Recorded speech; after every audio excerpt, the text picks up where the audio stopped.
Melvin, let me tell you the story of my life. Tell me what's important to you, man. Okay, things that are important to me.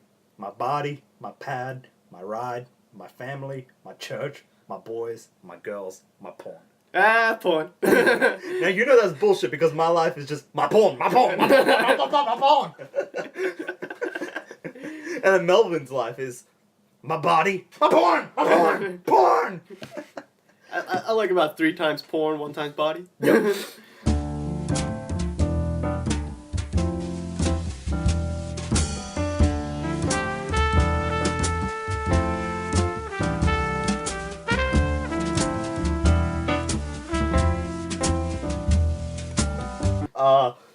It's been a while since my last confession, but I watch porn around 85 times a day, and I masturbate around 15 times a day. I guess that's 10 Hail Marys. That's 10 Hail Marys, baby. Nah, man. Hey, everyone. Welcome to Off the Chest. Today we are doing the spoiler review for Don John. If you didn't get that joke that we were just doing, that's from Don John, the movie we're doing right now. I'm your co-host, Kesh. Get the co-host, Melvin. What's up?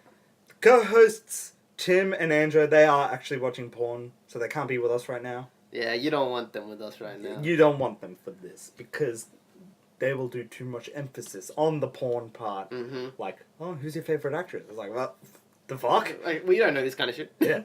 Anyway, this film, I kind of feel like this film should have been called Addiction. Don John's Addiction. It kind of feels like that, because that's what this film is about. This film is about Don John's cycle of life, how he considers life to become routine to the point where he can identify everything in 2 words each time. So, you know, my body, my pad, my ride, my family, my church, my boys, my girls, my porn. Mm-hmm. And he can just cycle through that. And that's basically been his life for a while.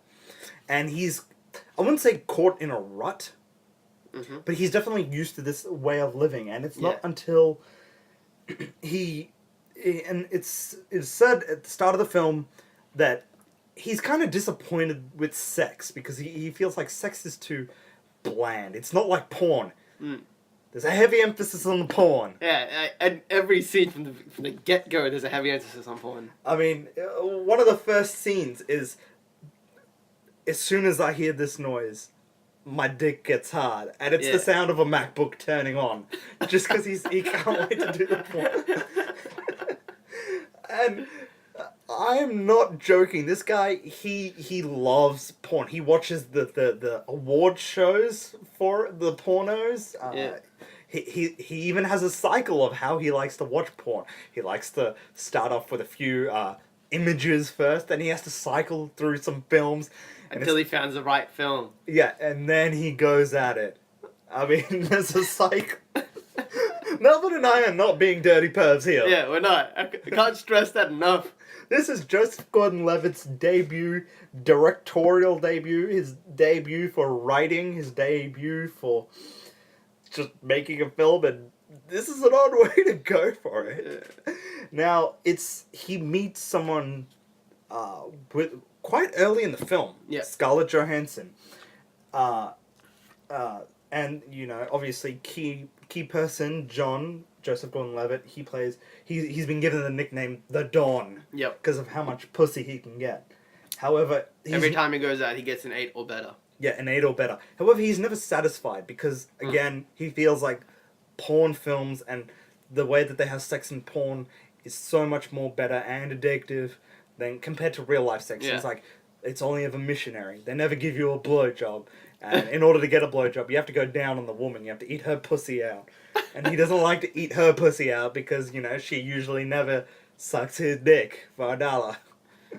But Scarlett Johansson comes into it. She plays Barbara Sugarman. And it's about their conniving ways that they have a relationship. I mean, it's early established in this film that they both have their own addictions. I mean, Scarlett Johansson as Barbara Sugarman, her character, she's addicted to these to the romantic comedies. She can't get enough of them. She's like, if life isn't this way, I'm gonna I'm gonna change. I'm gonna manipulate this person to believe that this is the way life should be. Life should be a romantic comedy, and emphasis on the romance, like, because like as you guys know how rom-coms go. I'm not gonna go into it. However, this film is kind of a rom-com in a way. I don't know if Melvin agrees or disagrees. Yeah, I'd give it to you. Rom-com. Yeah. Yeah, and so that's her addiction. As we've said earlier, Joseph Gordon-Levitt's Don John, his addiction's porn. And it's about those two trying to manipulate a situation in order to get the best for themselves. And that's basically all this film is. Melvin, how'd you feel about this film? Well, first thing I want to mention is you said we should call this film Addiction, right? Yeah. I actually, as right as it would seem, I actually like the way that this film plays out, and I would not call it Addiction.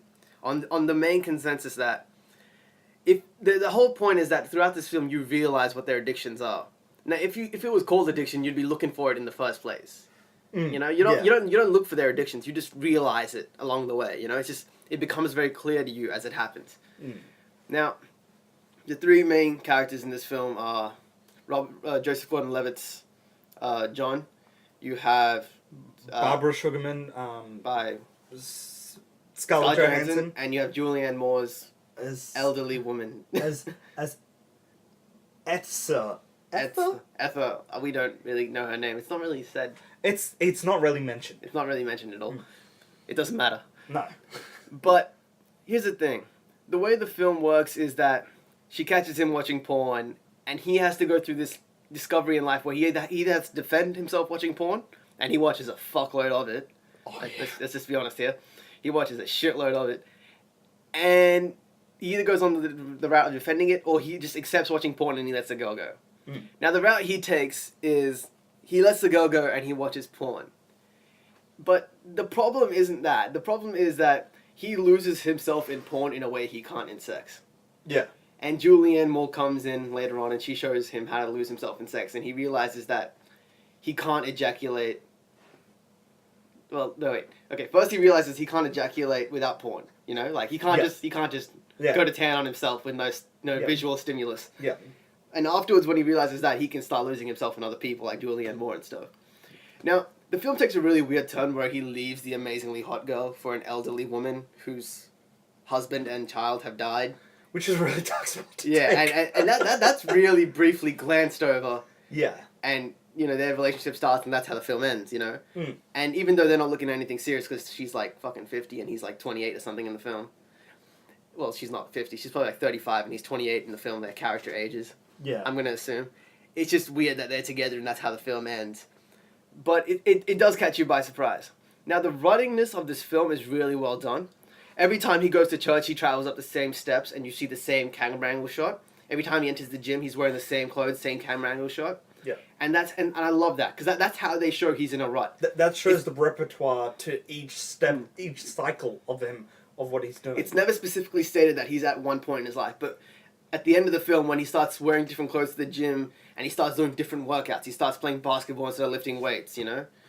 It shows. There's also this ongoing relationship with his family where his father and him have a little bit of an aggressive relationship.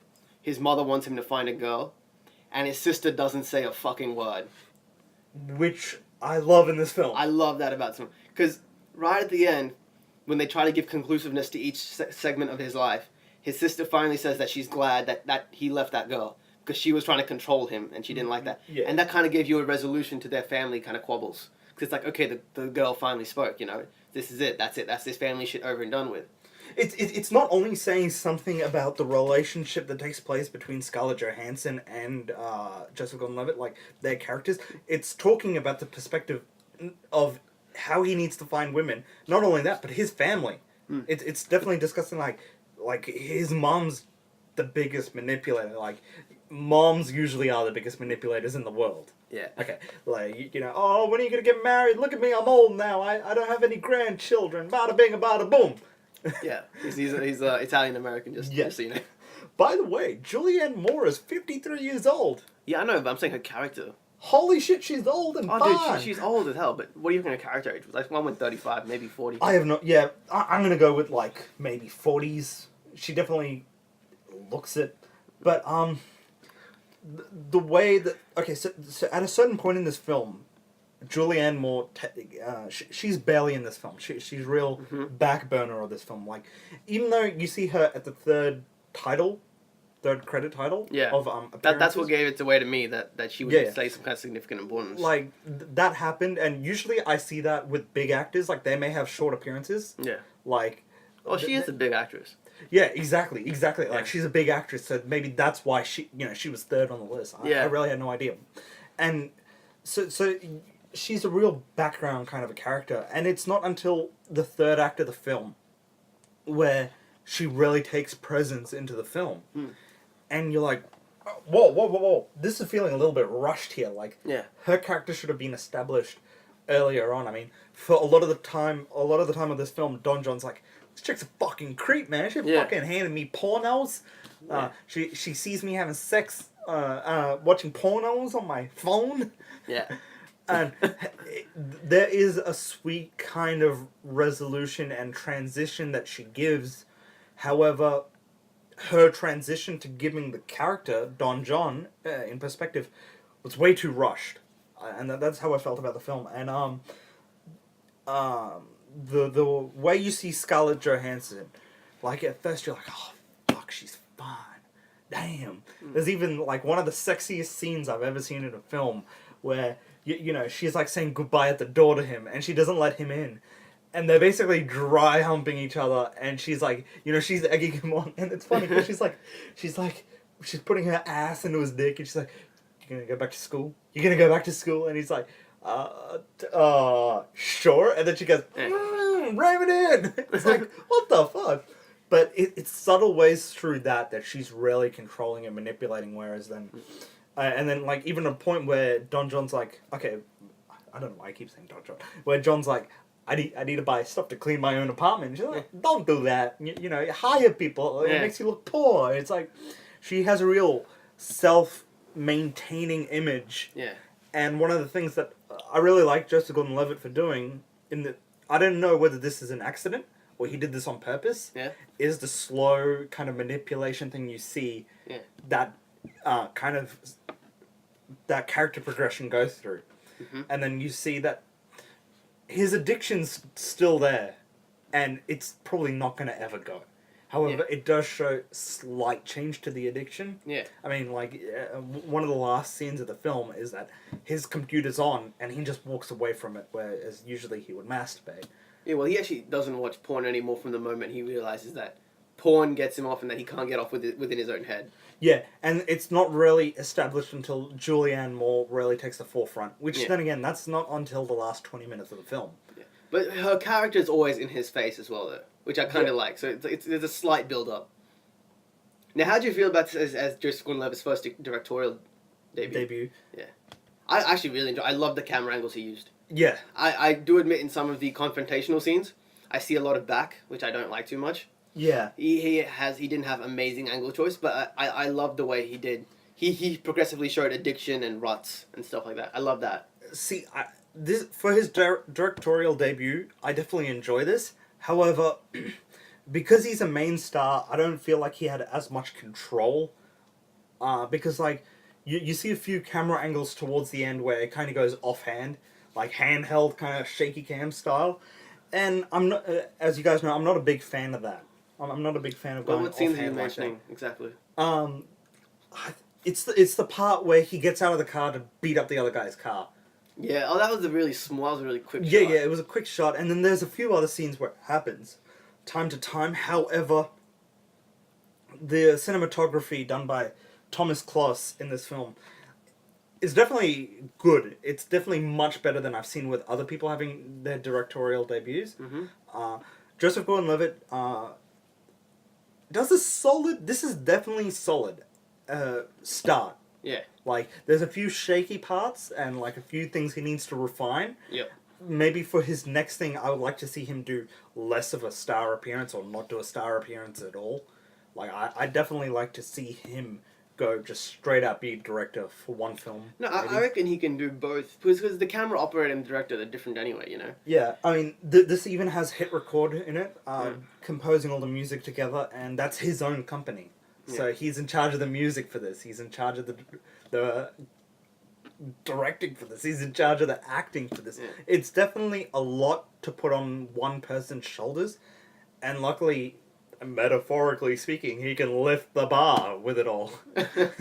No, but he delivers fairly well. Exactly, yeah, exactly. I think, for sure, tremendous work he's done for this. What about the script? How do you feel about that? Script got it a little bit lazy for me, like, not in terms of continuity, but just like, alright, we get it. Like, I know that they were trying to go for a repertoire perspective to the film. Yeah. However, there were certain points where it was just like, oh, well, time doesn't really be a mention of this, because he's taking night schools, this guy. Yeah. And, like, and there's also the aspect that he's working. And it's, I would have liked to have seen more of the stress elevated from the other perspectives of his life that causes him to always go to porn all the time. I mean, the guy looks like he does nothing. Like, he's a bartender. We only see him bartend once at the beginning of the film. One shot that you see him be a bartender, and then briefly at the end he mentions, oh yeah, by the way, I am a bartender to Julianne Moore. He always just says service industry. That's it. Service industry. Because it's like, it's supposed to be a fact that that's what he's eventually going into. However, the film never really shows any progression with that. Like, there's a reason that Scarlett Johansson's trying to mold him, and that kind of felt underdeveloped. It's weird though, because he has like a nice house and stuff. Yeah, he has an amazing apartment. Yeah, and it's just like, what? Yeah, and you work at a bar, dude. How are you getting this kind of dough? His character's 28, by the way. Oh, alright. I think 28. Yeah. And there's just like the progression of, like, you can kind of see where the character of Scarlett Johansson goes. And like you said earlier, I really enjoy this film for not taking the route of those two winding up together. Yeah. You see a lot more films doing that these days. Like, last year, Liberal Arts did that, where the two main characters, like, you expect, this is romance in this film, so the two romantic leads are gonna wind up together, right? Because they say they love each other, and even though they're not right for each other, they end up together. That's the main rate. That's how it goes. But these two weren't right for each other. They both realized that, and the girl was an absolute bitch of a character, and luckily they did split. One thing I did love... How'd you feel about him ending up with Julianne Moore, though? Because in the final shot of the film, he says he can lose himself in her when they're having sex, and then the last shot is them two having sex. And then they have this thing where it's kind of like a... look into each other's eyes. It's flashing. The camera's flashing between two of them, and you see their faces kind of meld together as one. And I kind of was like... It's going on the route where it shows that he kind of ends up with her, and I'm like, I don't like that route either. Yeah, because it's like saying he has no interest in getting married anytime soon or having kids. Like, I don't know if this is somebody he's like gonna wind up introducing to his parents or anything like that. However, it's like he's saying that this is for the first time in his life he's ever truly found true love. Well, not true love, it's that he's happy. Or something. Well, it's truly in love, and he's never like with Scarlett Johansson.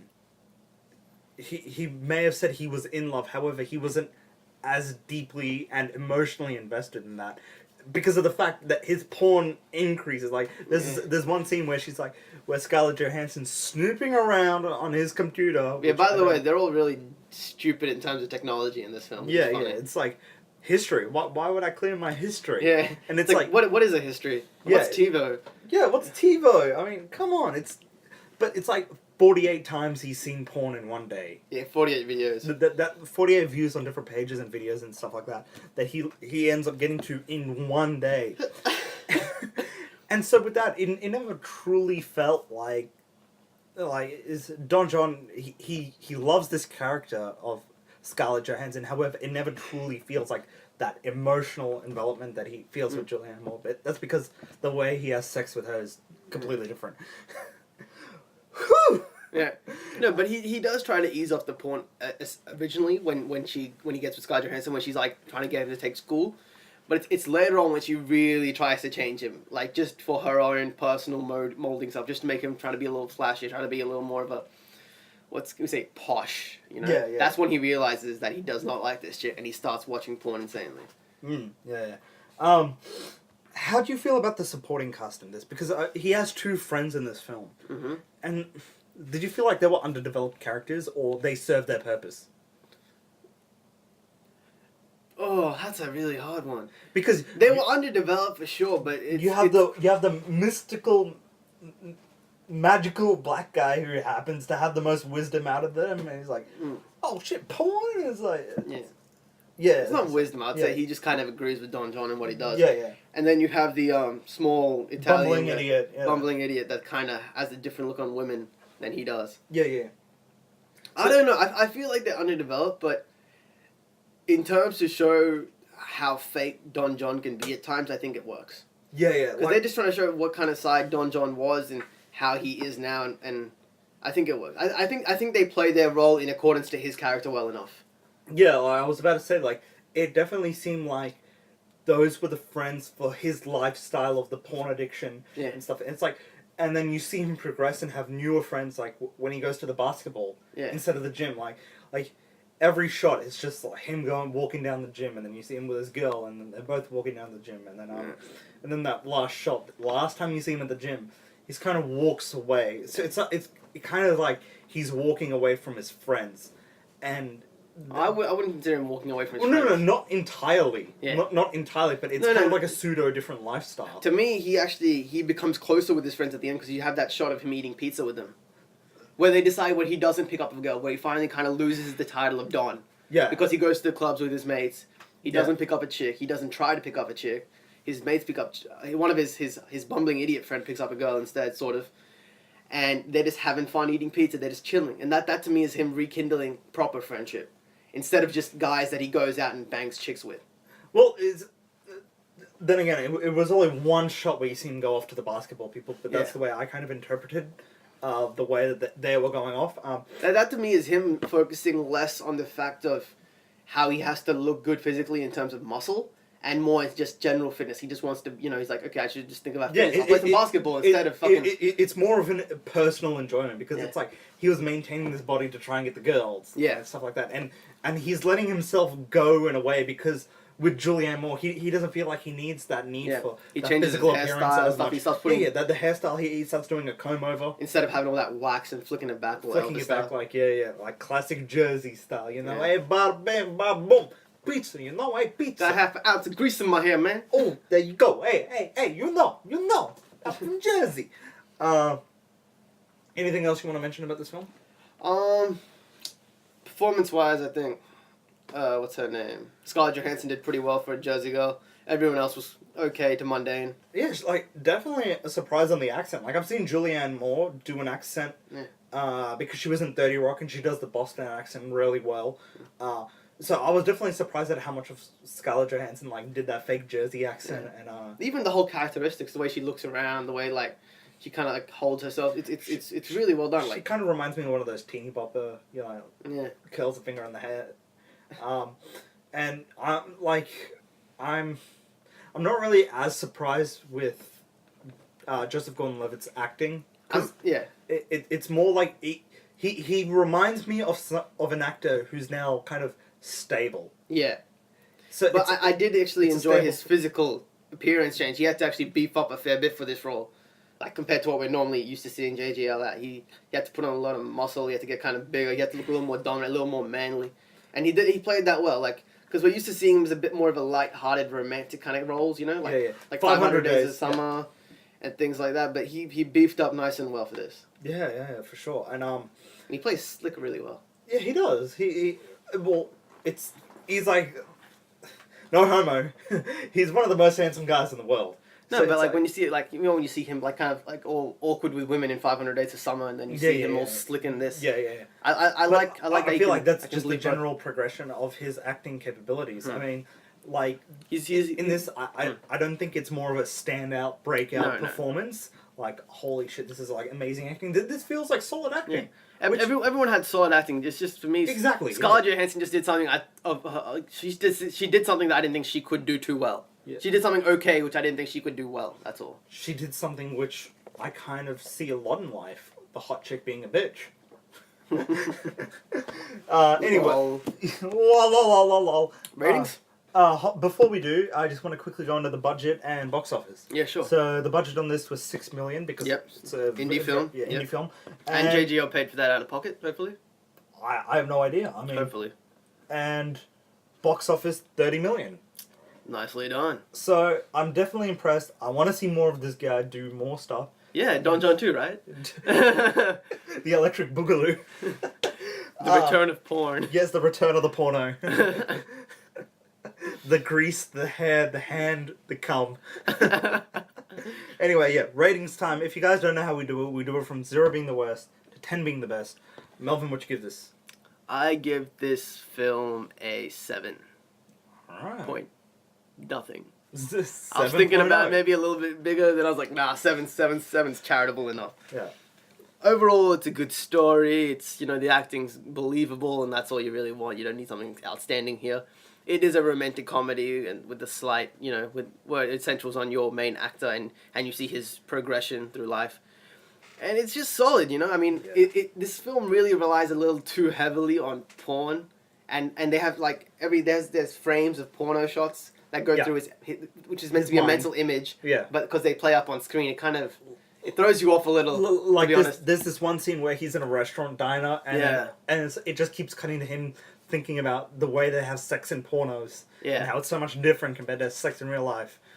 Yeah, and it's a little too much, but overall it's a different film. I like it. It's a little new. It's something I didn't see coming at all. So it's a 7. Yeah, I'm gonna go 7.2. It's actually funny when I was saying point. That was actually the one I was gonna say. Oh really? 7.2. Yeah. It's good. It's funny because I like to watch films with my parents. I like to sit out in the public and watch a Because it's a film. rom-com, you assume you can maybe watch a rom-com with your parents. Not so much that part, just like so much I don't like to sit in my room and watch things because I'm hunched over. I got a small screen and like. This might be the way to watch this film, hunched over the small screen. That's disgusting, bro. But this is not the film to watch with your parents. This is not the film to watch with anyone. Watch it by yourself. Please. Yeah. I honestly can't imagine people watching this in the cinema. It must be awkward as hell. It'd be awkward as fuck. And don't watch this film with your girlfriend. Yeah. Because there's a thing where he goes, every guy watches porno. It's just a fact of life. And you don't want your girlfriend staring at you going, You told me you don't watch porn. I definitely love the small cameos. Channing Tatum, Anne Hathaway, Emily Blunt, John Krasinski. I'm sure there's a few others, but hey, 7.2, good start, good debut. I wouldn't really say rush to see this in cinemas either. Yeah, because Cuba cinemas Gooding Jr. and some other black shit. Cuba Gooding Jr. and Megan Good. Megan Good. Yeah, she's in the new Anchorman film. Oh yeah. Anyway, youtube.com/Off the Chest Podcast. Hit like, subscribe, tell your friends about this. If you enjoy porn, listen to this review. Give it to your friends who listen to porn. What? Listen to porn? Watch porn. Tell them to listen to this review in the background. I don't know. Be creative. You can also check out our Facebook page. Just go on to Facebook, type in Off the Chest Podcast. You'll find us there with the 4 silhouettes in suits. All that swagger. We got it. For now, folks, that's all. Good day.